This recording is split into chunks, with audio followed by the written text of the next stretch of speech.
안녕하세요, 청소자입니다. 오랜만에 영상을 또 찍네요. 최근에는 제가 이사를 가가지고 정리하느라 좀 정신이 없었고, 그리고 제가 이제 원래 쓰던 노트북에 커피를 쏟아가지고 수리를 맡겼어요. 그래서 급하게 새로운 이제 맥북을 구해가지고 자료 이제 새로 이제 받아가지고 진행하고 한다고 좀 정신이 없었습니다. 오늘은 스타트업 멘토에 대해서 한번 얘기를 해보려고 해요. 일반적으로 이제 보면은 정부 지원이나 이런 거를 진행하면, 혹은 이제 내가 어디서 만나는 네트워크라든지 이런 곳에 하면 이제 멘토링을 받을 기회가 굉장히 많잖아요. 그런 거를 공짜로 해주는 지원 사업이 많은 걸로 알고 있어요. 멘토링을 할 때 한번 생각해 봐야 될 부분이 있어요. 이 사업이라는 거는 결국은 뭐 배경이 어떻고 뭐 기존의 지위가 어떻고 그런 거를 다 이제 계급장을 소위 말해서 다 떼고 숫자로서 싸우는 이제 바닥이라고 생각을 하기 때문에, 이 사람이 어떤 커리어를 가지고 있느냐 이런 게 중요한 게 아니라 이 사람이 결국은 이 사업이라는 분야에서 얼마나 큰 성과를 냈느냐가 더 중요하다고 생각을 하거든요. 흔히 말하는 학업으로 경영적인 지식을 많이 쌓으신 분이 있을 수 있죠.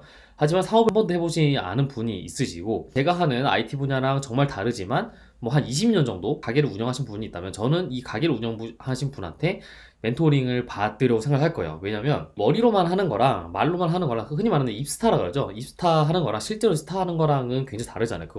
그만큼 사업도 제가 굉장히 다르다고 생각을 하고, 특이하게 사업을 안 하신 분들이 이 목소리를 굉장히 크게 많이 내는 분야예요. 그러니까 내가 요리를 한 번도 해보지 않았다면 요리사 아니 혹은 요리를 공부하는 분한테 가가지고 요리에 대한 어떤 훈수를 내지 않잖아요. 근데 여러분이 창업을 하거나 사업을 하게 되면은 그거에 대해서 조언을 하는 분이 굉장히 많을 거예요. 근데 그분이 창업에 대한 경험이 없는 경우가 굉장히 많아요. 근데 이렇게 생각할 수가 있겠죠. 아니, 내가 이제 창업에 대한 경험은 없지만 어떤 직무적인 지식으로 조언을 받을 사람이 있지 않느냐라고 생각을 하실 수 있어요. 뭐 그것도 맞는 말이죠. 맞는 말인데 좀 차이가 있을 수 있습니다. 제가 봤을 때는. 예를 들어서 이제 영업이라고 생각을 해보죠. 제가 이제 다니던 회사에서는 미팅을 진행하면 항상 그 깔끔하게 입고 가가지고 미팅을 하면서 그 명함을 전달해 줬어요. 명함이 굉장히 의미가 있는 거죠. 근데 내가 나와서 창업을 하면은 내 명함에서 의미를 가지고 있는 건 더 이상 이제 회사의 이 브랜드가 아니잖아요. 내가 만든 회사를 솔직히 아무도 모르잖아요. 아무도 모르기 때문에 브랜드가 아닌데, 그러면 보통 명함에서 중요한 게 뭐냐, 우리 같은 사람들한테 라고 했을 때는 주소예요. 내 회사 이름을 아무도 모를 때는 이 회사가 어디 위치에 있느냐가 명함에서 상당히 큰 부분을 차지한다고 저는 생각을 합니다. 그래서 근데 내가 만약에 뭐 강남 같은 그런 누구나 알 법한 도시에 있지 않는다고 또 생각을 해보죠. 그러면 솔직히 저는 명함을 굳이 들고 다닐 필요는 없다고 생각을 합니다. 개발자 입장에서도 한번 얘기를 해볼게요. 제가 어떤 뭐 이렇게 사업을 해가지고 막 홈페이지 같은 걸 만들고 뭐 이렇게 뭐 앱을 만들려고 하는데 굉장히 허접해요. 이게 굉장히 허접할 수 있는데, 개발자들 같은 경우는 이렇게 얘기를 할 수가 있어요. 이거 왜 이렇게 허접하게 사업을 시작을 했느냐. 이렇게 뭐 내가 뭐 예를 들어 프론트엔드 개발자라면 근데 뭐 내 리액트가 뭐 어쩌고, 뭐 요새는 뭐 플루터가 있는데 뭐 크로스 플랫폼이 뭐 어쩌고 막 이러면서 막 이런저런 얘기를 하겠죠. 근데 우리가 본질적으로 사업을 하는데 내가 만드는 이 앱의 역할이 무언지를 한번 생각을 해보는 거죠. 과연 내가 정말로 되게 많은 그 시간과 노력을 들여가지고 엄청 기술적으로 우수한 앱을 혹은 홈페이지를 만들 필요가 있느냐?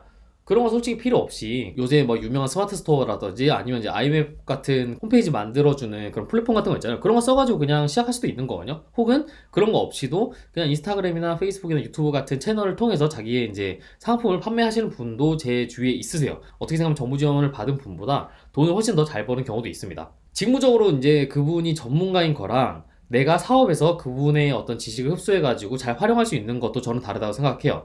이게 왜 다르냐? 결국은 나는 한정된 자원과 그걸 활용해가지고 돈을 벌어야 되는데, 이 직무 전문가신 분들은 내 모든 자원을 거기에만 투자하셔도 괜찮은 분들이에요. 영업은 영업만 하셔도 되고, 개발은 개발만 하셔도 되고, 뭐 재무회계는 재무회계만 하셔도 되고. 하지만 내가 창업을 하면 절대 그렇게 할 수가 없죠. 그래서 제가 이제 골목식당을 자주 보는데, 골목식당에 보면은 인상 깊은 말이 나오더라고요. 백종원 대표님이 그런 말 하세요. 시청자 여러분이 장사하시는 분들을 보면은 왜 이렇게 할까라고 생각을 하지만, 여러분이 창업을 해가지고 음식점을 열었을 때 이거보다 잘할 거라고 절대 생각하지 마라, 이런 뉘앙스의 얘기를 한번 했던 거가 기억이 나거든요. 저는 그렇게 생각을 합니다. 저는 그거 굉장히 맞는 말이라고 생각을 하고, 그렇기 때문에 무엇이 됐든 이 창업을 실제로 해본 분이, 심지어 그 경험이 오래됐다고 하면은 제가 알 수 없었던 이분이 판단을 하는 기준, 어떤 식으로 판단을 하고 어떤 식으로 진짜 이 사업의 본질에 좀 더 도움이 되는 선택을 하는지를 배울 수 있다고 생각을 해요. 그래서 이 창업 멘토링 혹은 사업 멘토링을 진행할 때는 사업을 굉장히 꼭 해본 분에게 받아야 된다고 저는 생각을 하고요. 사실은 그런 이제 지원 사업 같은 경우에는 만나기 힘들 수도 있지만, 의외로 주위에 보면은 사업을 하시는 분들이 꽤 많이 있을 거예요. 저는 창업을 하고 나서 알았는데 제 주위에 사업을 하시는 분들이 이렇게 곳곳에 퍼져 있다는 거를 처음 알았습니다. 굉장히 도움이 되고, 하다못해 그게 아니라면 뭐 이렇게 주식으로 돈을 벌었든 어떤 숫자적인 퍼포먼스를 낸 분에게 멘토링을 받는 게 좀 더 좋지 않을까라고 생각을 합니다. 그리고 이제 멘토링을 해주시는 분들이 물론 굉장히 책임감 있게 해줄 수 있지만 창업을 한다는 게 사실 굉장히 리스크가 크잖아요. 내가 회사를 다니다 이직을 하더라도 보통 커리어가 살리는데 창업을 했을 때 제일 가장 큰 문제가 뭐라고 생각하면은 창업을 하면은 잘 안 됐을 때 뭐 돈을 날리고 이런 것도 있지만 그 시간이 굉장히 무의미해진 시간이 될 수도 있어요. 제가 이제 지금 사업을 해가지고 몇 년 동안 돼가지고 망했다고 쳐요. 제가 예를 들어 한 5년 정도 사업을 했는데 망했다고 칩시다. 그때 제가 취업을 하게 된다면 저는 저의 개발자로서의 경력을 살려가지고 취업을 하겠죠. 그 누구도 저의 어떤 경영자로서의 경력을 살려가지고 저를 고용하지는 않을 거예요. 아마 그럴 일은 거의 쉽지 않다고 생각을 합니다.